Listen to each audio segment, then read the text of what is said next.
നമസ്കാരം. കാഷ്വൽ ടോക്കിലേക്ക് എല്ലാ മാന്യപ്രേക്ഷകർക്കും സ്വാഗതം. അപ്പോൾ ഇന്ന് കേരളത്തിൽ പലതരത്തിലുള്ള വിഷയങ്ങളുണ്ട്. ഹേമ കമ്മിറ്റി റിപ്പോർട്ട് വന്നു, അതിനുശേഷം പല വിവാദങ്ങൾ വന്നു. ഏറ്റവും ഒടുവിലായിട്ട് ഇപ്പോൾ പോലീസ് സേനയ്ക്ക് തന്നെ വലിയ തോതിലുള്ള നാണക്കേട് ഉണ്ടായിക്കൊണ്ടിരിക്കുകയാണ്. ഈ ഹേമ കമ്മിറ്റിയുടെ റിപ്പോർട്ടും മങ്ങലേറ്റിട്ടില്ല കേട്ടോ, അതും നിൽക്കുന്നുണ്ട്. പിന്നെ മാറിയും മറിഞ്ഞും ADGP അൻവർ CPM സമ്മേളനം നടക്കുന്നു. ഇങ്ങനെ ADGP മുതൽ SP അങ്ങനെ വാർത്തകൾ CI വരേക്ക് കാര്യങ്ങൾ എത്തിയിട്ടുണ്ട്. പക്ഷേ ഏറ്റവും പ്രധാനപ്പെട്ട ഒരു വിഷയം എന്ന് പറയുന്നത്, ഇപ്പം നമ്മുടെ ADGP ക്രമസമാധാന ചുമതലയുള്ള ADGP MR അജിത് കുമാർ ആകട്ടെ RSSുമായി ഒരു കൂടിക്കാഴ്ച നടത്തിയിരിക്കുന്നു. അല്ല ആദിത്യ, ഞാൻ അതിനകത്ത് ആദ്യം ചോദിക്കുന്ന ഒരു കാര്യം, ഈ RSSന്റെ ഒരു നേതാവിനെ സംസ്ഥാനത്തിൻ്റെ ക്രമസമാധാന ചുമതലയുള്ള പിന്നെ ADGP MR അജിത് കുമാർ കണ്ടു എന്ന് പറഞ്ഞത് ഒരു കുറ്റമല്ല. അദ്ദേഹത്തിന് RSSന്റെ നേതാവിനെയും കാണാം, കോൺഗ്രസിന്റെ നേതാവിനെയും കാണാം, RSPയുടെ നേതാവിനെയും കാണണം. പക്ഷെ അതിന് പ്രശ്നമായിട്ട് വരുന്നത് പറഞ്ഞാൽ അവിടെയാണത്. അതായത് ഒളിച്ചും പാത്തുമാണ്. ഒളിച്ചും പാത്തും കാണുന്നത് മാത്രമല്ല, മുഖ്യമന്ത്രി പിണറായി വിജയന്റെ ഏറ്റവും വിശ്വസ്തൻ എന്നറിയപ്പെടുന്ന ഒരു പോലീസ് ഉദ്യോഗസ്ഥൻ കൂടിയാണ് MR അജിത് കുമാർ. അദ്ദേഹം പോയി എന്തിന് അത് കൂട്ടിച്ചേർത്ത് വായിക്കേണ്ടതുണ്ട്. അതിനപ്പുറം ഒളിച്ചും പാത്തുമാണ് പോയത്, അല്ലാതെ ഔദ്യോഗിക വാഹനത്തിൽ അല്ല. അതുമല്ല, ഔദ്യോഗിക വാഹനത്തിൽ വല്ല പോയത്. പിന്നെ ഒരു ദേശീയ നേതാവിന്റെ വണ്ടിയിൽ തന്നെയാണ് പോയത്. അതും ഒരു മുന്തിയ ഹോട്ടലിൽ വെച്ചാണ്. മുഖമായിട്ട് അറിയപ്പെടുന്ന ഒരു വ്യക്തിയുടെ വാഹനത്തിലാണ് പോയത്. ഈ RSS എന്ന് പറയുന്നത് കാരണം രാജ്യം ഭരിക്കുന്ന ഒരു പാർട്ടിയെ നിയന്ത്രിക്കുന്നതാണ് RSS. അപ്പോൾ അവരുമായിട്ടുള്ള കൂടിക്കാഴ്ചയ്ക്ക്, അത് പാത്തും പതുങ്ങിയുള്ള കൂടിക്കാഴ്ചയ്ക്ക് വളരെ പ്രാധാന്യമുണ്ട് എന്നുള്ളത് വ്യക്തമാണ്. അതായത് മുൻപ് നമ്മൾ പ്രത്യേകിച്ച് കോൺഗ്രസ്സുകാർ പറഞ്ഞത് ഈ CPMന് BJP ബാന്ധവം ഉണ്ട് എന്ന് പറഞ്ഞതൊക്കെ ഇങ്ങോട്ട് പൊളിച്ചടുക്കി വരികയാണ്. അൻവറിൽ ചില കാര്യങ്ങൾ മുമ്പോട്ട് കൊണ്ടുവന്നത് തീർച്ചയായിട്ടും അൻവർ കൊണ്ടുവന്നു കഴിഞ്ഞപ്പോൾ VD സതീശന് ഏറ്റുപിടിച്ചു. അപ്പോൾ VD സതീശൻ പറഞ്ഞു മറുപടി തരികയാണെന്നുണ്ട്, ബാക്കി തെളിവുകൾ സഹിതം ഞാൻ തരാവുന്നത്. പക്ഷേ അതിൽ ഞെട്ടിക്കുന്ന സംഭവം മറുപടി കൃത്യമായിട്ട് കിട്ടിയിട്ടുണ്ട്.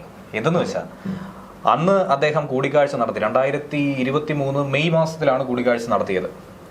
ഒരു 23 ഡേറ്റിനുള്ളിലാണ് കൂടിക്കാഴ്ച നടത്തിയത്. ഈ സമയത്ത് അദ്ദേഹം ഔദ്യോഗിക വാഹനത്തിനല്ല അവിടെ പോയത്, ഒരു പഞ്ചനക്ഷത്ര ഹോട്ടലിൽ വെച്ച് കൂടിക്കാഴ്ച നടത്തിയെന്ന് തൊട്ടടുത്ത ദിവസം സ്പെഷ്യൽ ബ്രാഞ്ച് മുഖ്യമന്ത്രിയുടെ മേശപ്പുറത്ത് റിപ്പോർട്ട് കൊടുത്തു.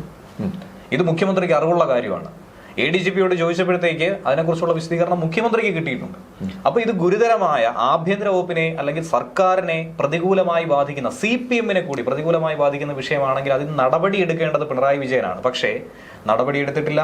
വിശദീകരണങ്ങൾ തൃപ്തികരമാണ് എന്നാണ് മനസ്സിലാക്കേണ്ടത്. അപ്പോ മുഖ്യമന്ത്രിക്കും കൂടി അറിവോടുകൂടി, അല്ലെങ്കിൽ മുഖ്യമന്ത്രിയും മനസ്സിലാക്കിയ, മുഖ്യമന്ത്രിക്ക് കൂടി വേണ്ടിയിട്ടുള്ള ഒരു കൂടിക്കാഴ്ച ആയിരിക്കുമെന്ന ആരോപണം പ്രതിപക്ഷം ഉയർത്തുന്നതിൽ ഒട്ടും തെറ്റില്ല.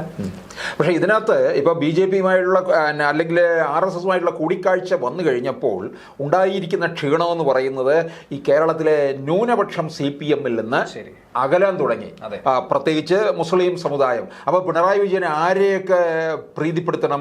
BJPയെ, RSSനെ പ്രീതിപ്പെടുത്തണം. അതിനോടൊപ്പം തന്നെ കേരളത്തിലെ ക്രൈസ്തവ സമൂഹത്തെ, പിന്നെ മുസ്ലിം സമുദായത്തോട് അമിത പ്രീണനമാണ്.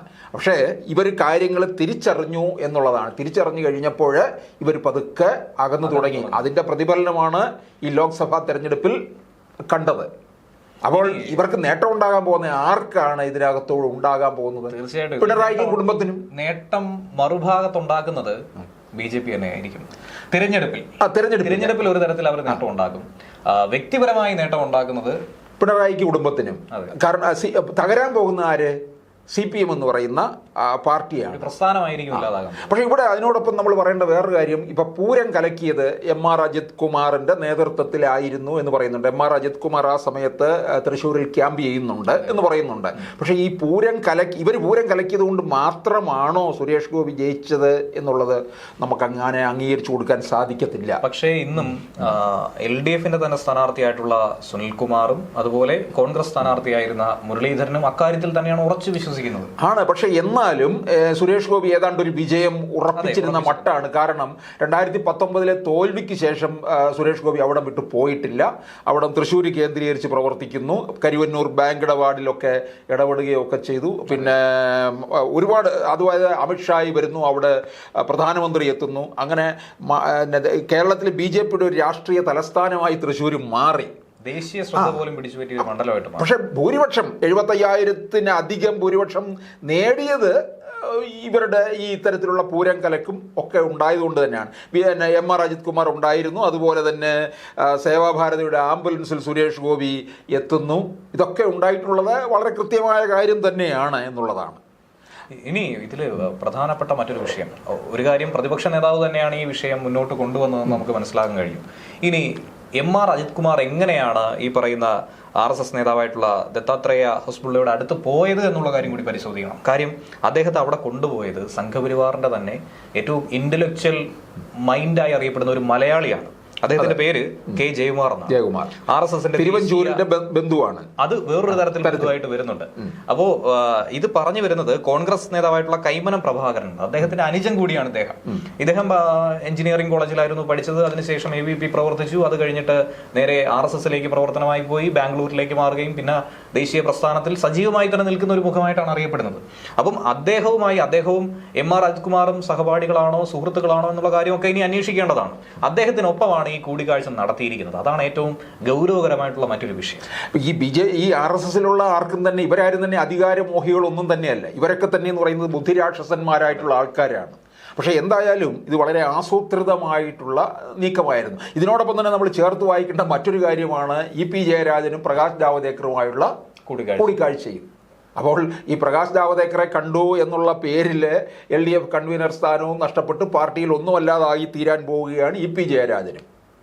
ഈ സാഹചര്യത്തിലാണ് മുഖ്യമന്ത്രിയുടെ അറിവോട് കൂടി തന്നെ എം.ആർ. അജിത് കുമാർ ഇങ്ങനെ ഒരു സന്ദർശനം നടത്തി എന്നുള്ള വാർത്തകൾ കൂടി പുറത്തു വരുന്നത്.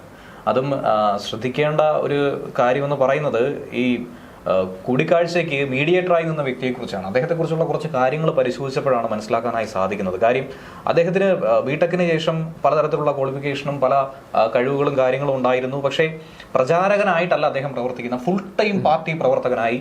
അതായത് എങ്ങനെ BJPയെ വളർത്തിയെടുക്കാം, എങ്ങനെ രാജ്യം മുഴുവൻ BJPക്ക് വേരോട്ടം ഉണ്ടാക്കുക എന്നുള്ള ഒരു പ്രവർത്തനം തന്നെയായിരുന്നു. ഹൈന്ദവ രാഷ്ട്രമാക്കി മാറ്റാം എന്നുള്ളത്. അതോടൊപ്പം വിജ്ഞാന ഭാരതിയുടെ മേധാവി കൂടിയാണ് അദ്ദേഹമാണ് കാര്യങ്ങളൊക്കെ തന്നെ തീരുമാനിക്കുക. രാജ്യത്തെ മുഴുവൻ സയന്റിഫിക് സ്ഥാപനങ്ങളുടെ മേധാവിമാരെ നിശ്ചയിക്കുന്ന ചുമതല പോലും ഇദ്ദേഹത്തിനാണ്.